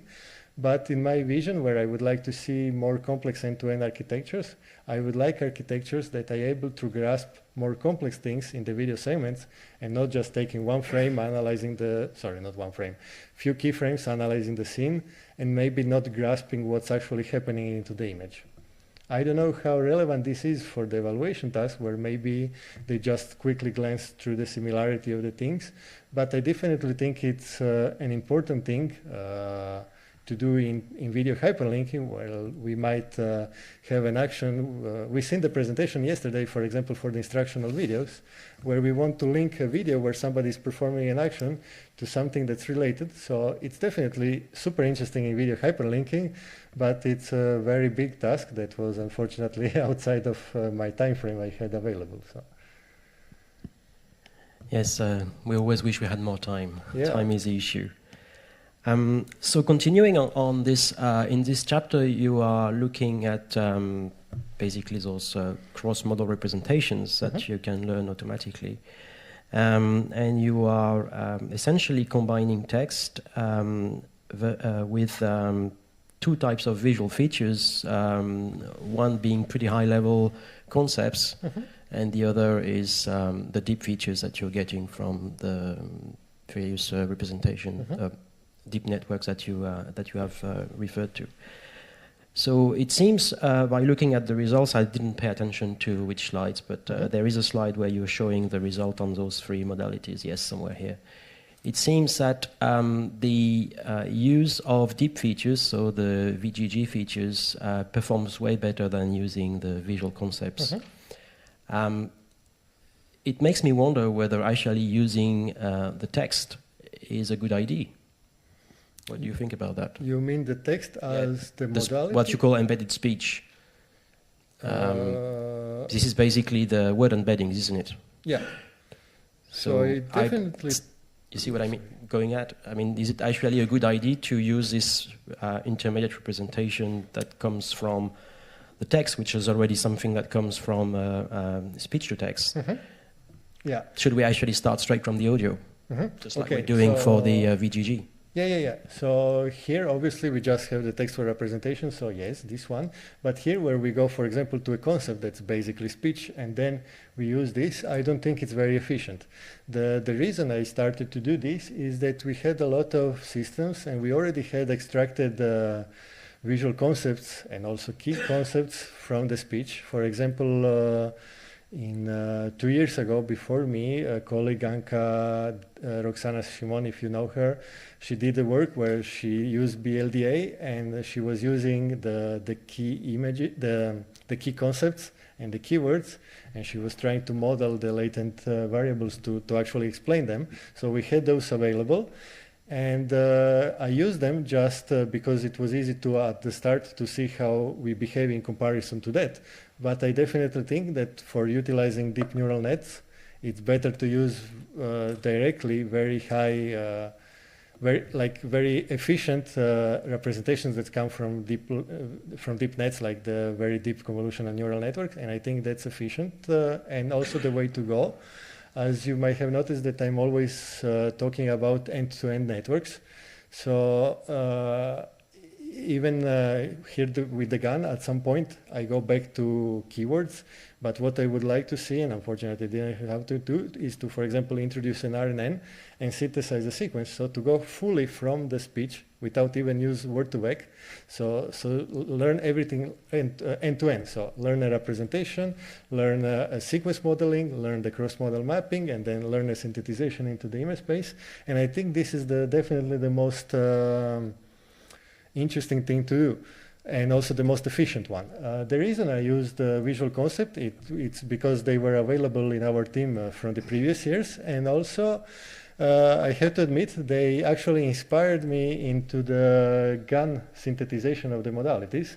So before Anka left, she actually showed me really nice visualizations of the visual concepts, where she was showing me the different topic models and how the keywords correlate with the visual concepts. And it was really nice to see how the two are correlated, and you can actually see what's happening into the model that's been trained on the data. And it was super interesting. And then when at some point I started thinking about GANs, I remember seeing the visual concepts and the keyframes, and I thought I should try to do this into the regional domain.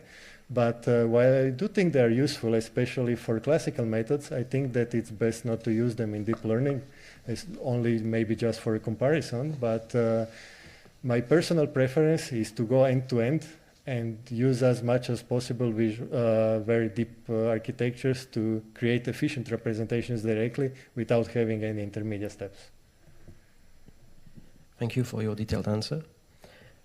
I'm going to continue through the hyperlinking challenge, and again, in terms of terminology, I was a bit shocked to see ground truth everywhere, because for me the hyperlinking task does not actually really have a ground truth. What we have is some annotations, very sparse annotations, and actually my question related to that is, how did you do to evaluate your algorithm when it returns a target that has not been annotated? So I obviously evaluate my systems previous to the participation of the challenge just in a setup of multimodal retrieval. And I think that maybe I should slightly change the phrasing in the manuscript, where I use ground truth a lot, and maybe I should make a clear distinction between the full hyperlinking challenge and my evaluation prior to the challenge, where I was just evaluating my systems into the setup of multimodal retrieval. So it's quite limited, but I think there is correlation on how the systems behave in a setup of multimodal retrieval and into the full setup of video hyperlinking, where we have we also have to do segmentation, and we have tons of unrelated targets. So I think I should maybe rephrase it more the way I did it today into the presentation and try to distinct the two more. But the thesis actually reflects the way I was working on it. So, okay, this is the challenge. I take the dataset from the last year. I try to develop systems, and then I'm waiting for also evaluating them into the full setup. But I think I'm too much focusing on my train of thoughts I was using while developing the things, and that it's probably better to make a clear distinction between multimodal retrieval that's used just to evaluate the possible system and the full video hyperlinking. So I agree with you, and I should make a more clear distinctions, maybe like today in the presentation, but it should also be present in the manuscript. So my last set of questions goes to the diversity chapter, which I find something very interesting, because I agree with you, and I remember discussion with your one of your supervisor in some various conferences. We're trying to convince the organizers of hyperlinking to really address the diversity issue, and this is still ongoing. We haven't managed to go that far yet. Hopefully one day, maybe through some of the things you're proposing. So it's interesting that you obtain very interesting results with your bidirectional deep network to achieve diversity almost as good as the one you're getting with a latent model that has been basically optimized for the task. Do you have any explanation how, or intuition as to how your network that has really not been exposed to trying to produce diversity is actually able to do that? Well, it's not been exposed to produce diversity, but through focusing on cross-modal translations, I think that it's somehow forced to not look at the modalities and try to fuse them, but it's actually forced to look at both modalities, because we have one translation from one modality and the other.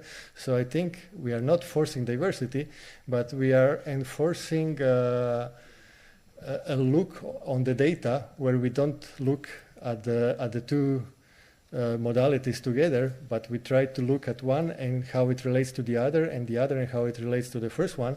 So it's not an explicit optimization for diversity, but we are basically enforcing a different look on the data and a different approach to the data that I think correlates with diversity. So are you saying that if you were to add additional modalities, you would even create an even more, be able to create even more diversity through the retrieval? Well, it depends what you define by additional modalities and if they're relevant or not. It could be information that maybe... Like the action forecast, for example? Yes, for that totally I think it would increase the diversity, because it would even link small actions that are happening in one video with things that might not be happening but might be described into the other video. So I think, yes, this kind of approaches would increase diversity in an implicit manner, but still they would. So the reason for doing diversity is basically to solve for the problem of not knowing what the user wants to do and what information he is looking for. Yeah. Can you envisage ways to modify your proposal to address these things? How would you address intent, for example, within your framework if you had to? Is it something that you could do, or? Well, it would be a slightly bigger extension of the network than just, for example, enforcing diversity through one of the measures. But if we have data for the specific user, we could definitely, in addition to diversity, also try to see how this relates with the preferences of the user. And for example, what Google plans to do from 2018, where they would offline train models on our cell phones just to improve their knowledge of ourselves and the things they want to propose in our clouds of proposal that are already optimized for us. is a direction to go. So while here we have something that enforces apparently a lot of diversity, we could definitely also train another laws and merge it to this one that would also take a look of the relatedness with our interest. So if something is too diverse, which unfortunately happens, for example, often on my YouTube automatic playlist, I start listening to something I like. After 2 hours, it's playing something completely else. So the diversity is big, but it's losing after some point the relatedness to my interest. So here we are not modeling them, but I think that adding an additional cost function that would relate the diversity and somehow cap it to what mine, the user's interests are, it should be done quite in an easy manner given the appropriate data. Thank you. Last question, I guess. You mentioned on one slide TrekVid 2017. Yeah. So I suspect this is because you took part in this year. Did you present the approach at your basically submitting, or you have submitted? Okay, so the reason it's 2000, it's obviously typo, it's 2016, and our colleagues that are there submitted the system, but we talked. I didn't take part of it explicitly, but we talked a lot, and they submitted again the 4 runs, up of which I think 2 or 3 runs are using the ByDNN. So we are still looking for the results and see how it performs this year. I didn't work explicitly on the task, but we've been in touch and we're talking about it, and they're using the proposed architecture. So I'm looking forward next week or whenever it's going to happen to see how it performed this year. Great, thank you very much. Thank you. Thank you. So before I ask questions too, I will let the supervisors either give comments or ask also questions. So Guillaume first. All right, thank you. I will not ask a question, even though I have many. And, but I still have 4 days to ask my questions. No, I will stay a week more just to so okay, we can cool. talk even more. That's 11 days, so I can add a few questions to my list. No, I just want to quickly tell the history of that PhD that you've presented today and put things into perspective. So this started 3 years back, if not 3 years and something, because you were here before. Mm-hmm. And at the time, if you remember, it's far away, so maybe we don't remember, but deep neural networks were starting to come fast, and it was somehow sort of the beginning, at least in the multimedia fields, of using deep neural networks. And we had that hunch in the team that there would be this representation, these embeddings would be good for fusing different modalities and having nice representations of multimodal data that are heterogeneous in the first place, and then they come to some homogeneous space. And that was your mission. So you started with this mission. We had this hunch and said, okay, we think it's a good lead. Okay, do your job, prove us right or prove us wrong. Mm-hmm. And the other thing we said is that, okay, we were into the hyperlinking task at the time and say, okay, well, you can use the hyperlinking to do so. And that's basically the extent of my contribution to saying that. And then after, what I want to say is that it's all your work, and many, if not all of the things that are in there are your propositions, and definitely not you implementing what I said you should be implementing. Just set the directions, and you've been working independently towards the direction. And also by doing so, what I want to say is that you've been one of the architects of the deep link media. This our team gaining skills and knowledge in deep learning that we didn't have at the time when we started this PhD. So I want to stress out to your independence and the nice work that you've done, and I want to thank you for that, because I think now we sort of have skills in this deep learning, and this is very much thanks to you. Thank you for your kind words, and it was a pleasure to be here for these 3 years. Thank you. So the other supervisor, Christian Raymond.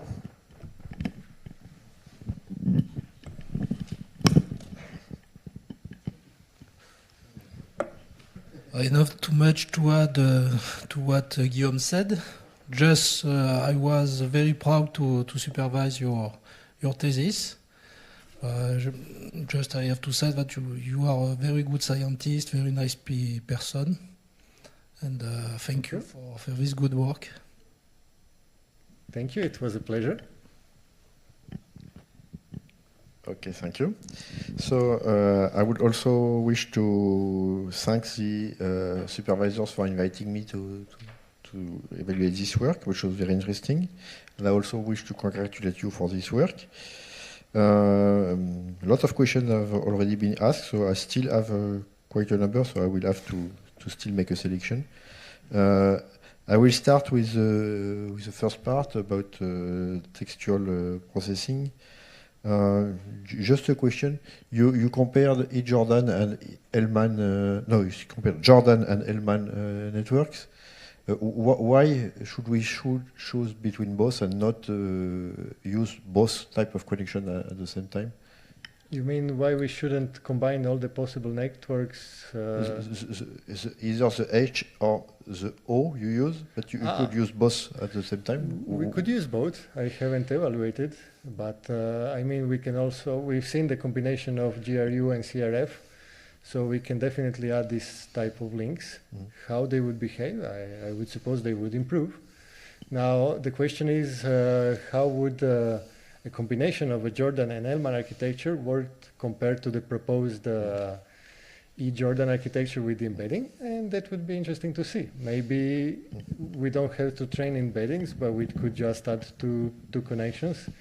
But I somehow think that the embeddings, they provide a nice correlation of how the labels, not correlation, I mean, they give a notion of how the labels behave into this representation space in a similar way, like when you see the point of clouds with word to vec, we see that the words are grouped together in the way they should behave in the sentence. So this way we have a way of how the labels should behave in a sentence, which we don't have into the normal Jordan architecture. And adding the combination of the Hellman and the Jordan, I'm not sure it improves this task. So we surely have additional knowledge that might improve, but I would expect it to work a little bit less than having a notion of how the output labels behave. But surely it should be tested to have a final answer. No? Okay. I have another question on this topic about the bidirectional RNN. So you... as it is expected, bidirectional works better than unidirectional. But just by curiosity, also in the unidirectional, there is a natural way which is from forward to from left to right. If we write things, did you try to compare how it works in the backward direction? And I did. I don't remember the numbers. But I think that they were behaving similarly, the backward and the forward directions. Now I'm not sure if there was any significant difference. I don't remember it. Yeah. For surely they were not equal. And for sure the best way is to combine both of them. And somewhere in the spreadsheet I have the two directions separately. And if I remember correctly, the difference was not anything special that I remember. Yeah. So. And about the difference between unidirectional and bidirectional, is it... were you able to distinguish whether it was because you use both of them jointly or because you just have more units in the networks? So, especially with simple RNNs that don't have gates, they have a tendency not to model efficiently long-term dependencies. So, if we do it in another direction, we are also modeling something that would be far away for the other direction. So we are basically modeling more efficiently the sentence, especially in the case of single RNNs. For gated ones, I think we are just adding more knowledge, more representation, and doing it in a better way. But especially for simple RNNs, I think that their ability to model long-term dependencies is quite poor, so that we should always model in two directions, if we can. Okay, just now I come to the second part about prediction, or I'm not sure about the term, but so you only considered predicting from one image. So doing it from one image is great, but actually you do have the past sequence, so you could use the last two, the last three. Sure. And Did you try and did you get some improvement? Or? No, I didn't try. It would be easy to try. For example, we could take recurrent 2D architecture and model all the inputs instead of just modeling a single image. Yes, or also just inputting two frames instead of one. 3D convolution and stuff. But the thing is, this is a different task. So we want to see what we can actually do from a single image. The idea is not to predict something having the sequence of images or having optical flow and so on and so on. The question is what we can see from a single image. So, for example, we humans would see a painting or a picture, and we could predict a lot of things out of this one single image. I think it's easier for a machine to have a video, and then we could even discard deep learning and everything and just take the optical flow and extrapolate the optical flow, and we would still have probably a quite good prediction of what's going to happen next. Okay, we wouldn't have the periodicity, but we would still predict. But I think that it's a different task overall to see what we can predict from a single image, and that it's something that we humans are quite great at, but machines are currently lacking a little bit behind. So it's just a different task that I find quite interesting. And there was like one paper from DeepMind last year that they were using variational autoencoders to predict optical flow also from single images. And it was amazing what they were able to do, because they predicted optical flow for 30 seconds in the future that was quite consistent, only from a single image, which could be quite useful to analyze static scenes, but also know what's happening in them, especially for action recognition and stuff like that. Okay. I had another. Okay. I had a question. I forgot. Okay. Yes. In some cases, you mentioned that you have this direction problem. For the waving, whether it is going up or down. But more generally, you have a time warping problem, I think. So, because if you predict the sequence a bit too slow, a bit too fast, a bit too accelerating, you will have error. Is there something you can do for that?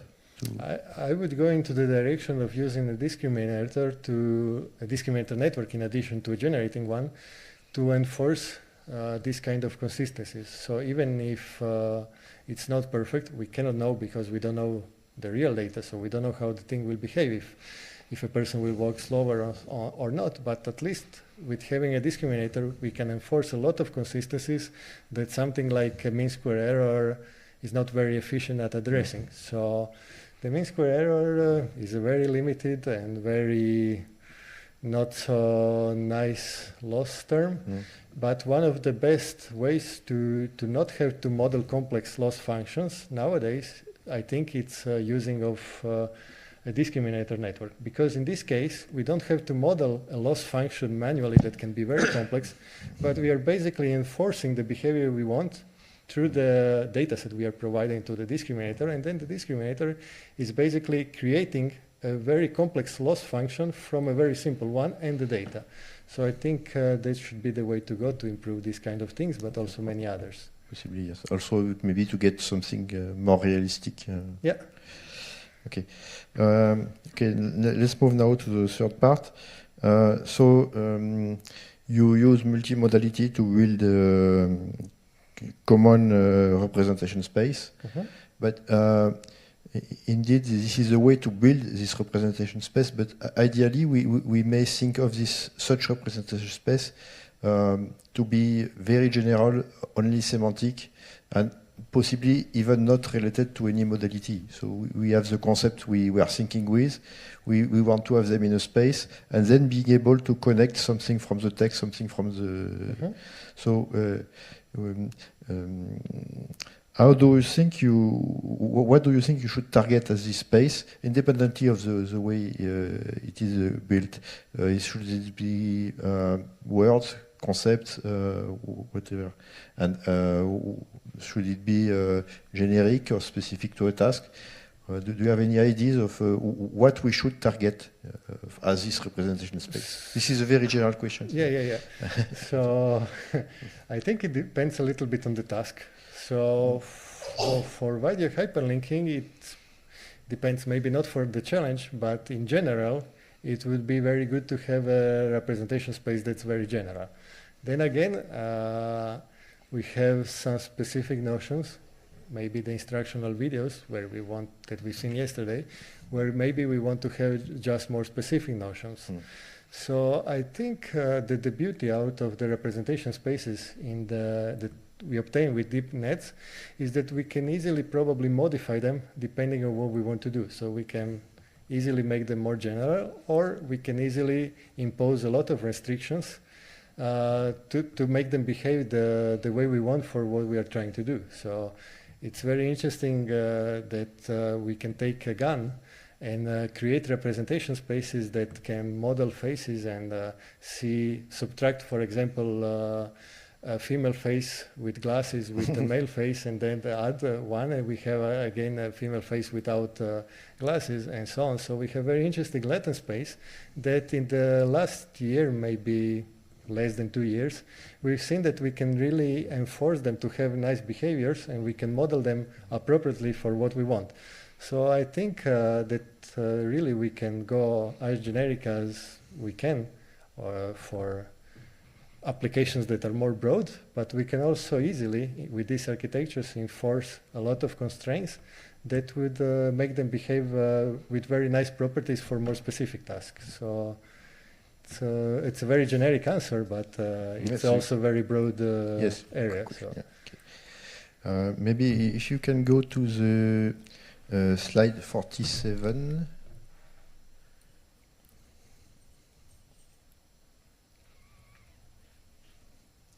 So is this actually something you implemented and work with, or is it just a generic This is a generic multimodal autoencoder.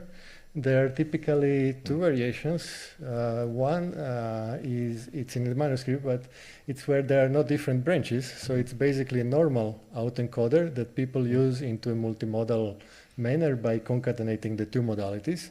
I don't think it's pretty efficient, and what I see nowadays, mostly people use separate branches into these multimodal autoencoders, but this is just a very known thing, and nothing I implemented that. So I started from this and then thought into the direction of BiDNNs, but this is used in most places where people do multimodal fusion. Yeah, okay, so BiDNNs, I guess it's 49. Yes. So I was wondering, I think it's a nice idea, and probably it's efficient. But I was just wondering, so sharing the weight between the matrices, so is a good way to maybe produce some correlations. But the intermediate space between both networks, actually, nothing guarantees that there is some consistency between these. No. So the symmetry is there to try to create a representation space that's as common as possible for the two translations. Currently, you are building two representation space, yes, with some interaction through the weights. Yeah. But they are distinct. They are not. They're distinct. So we have a representation space here and a representation space here, and then when we do multimodal fusion, we use both of them for the multimodal representation. But the question that could arise is why we don't have a fully symmetrical. Yes, this is a question. Yeah, the question is because data is imperfect, and if we have a fully symmetrical network, so we impose symmetry also here and here, the network would become too rigid, yes, and sure, it wouldn't perform well. But so I was just wondering whether you could still find a way to fuse these two layers, these two representations, using something like canonical correlation analysis in between. To really have, because it's nice, but you still have separate representations like that. Yeah, okay. So I think it's something worth trying, and it's definitely a good idea to try afterwards to see what to do with the two.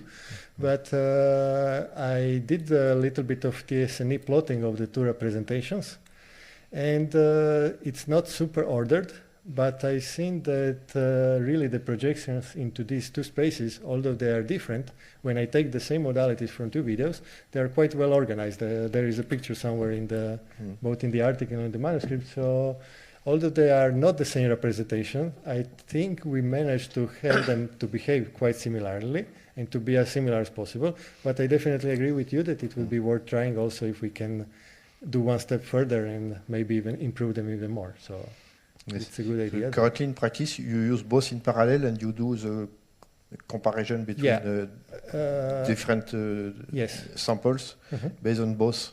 Right? Based on both, and this also gives us the possibility to actually compare a video that has both text and audio with a video that has just one modality. Because in this case, we would just take the one modality, we would get the central layer, and then we would duplicate, because it's a very similar representation space, so we duplicate the one modality that we have, and then we are able to compare one modality against two modalities. So we have a little bit of flexibility because of this mechanism, but yeah, I'm not saying it cannot be improved further, and it would be nice to see. And okay, also presented like this, it looks quite shallow. It's not really deep. So is it really implemented like this, or have you several layers that are? No. So actually, the system that was submitted is exactly like this. It's quite shallow, and for would it gain by being deeper? For the data that we have, no. So I tried bigger architectures, and they didn't gain much. So typically, both with the dimensions of the representations and with the deepness of the net, these are the values that are presented in the papers, and here are the values that after you increase them further, then the performance doesn't increase.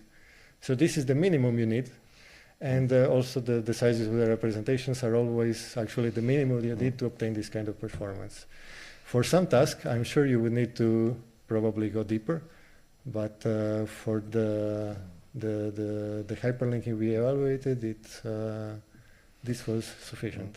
Yes. So I've seen in other slightly different it was not video, it was image captioning, but in this case there is a problem that what is in the text is not always related to what is in the image. So it might be the same here. What it is talked about does not really reflect what is seen. So this turns out that this type of data is really noisy from the beginning. So do you have this problem, and how do you deal with it? Well, one of the reasons from the noisy data is the reason actually we couldn't implement full symmetry, but we had to go a little bit in between.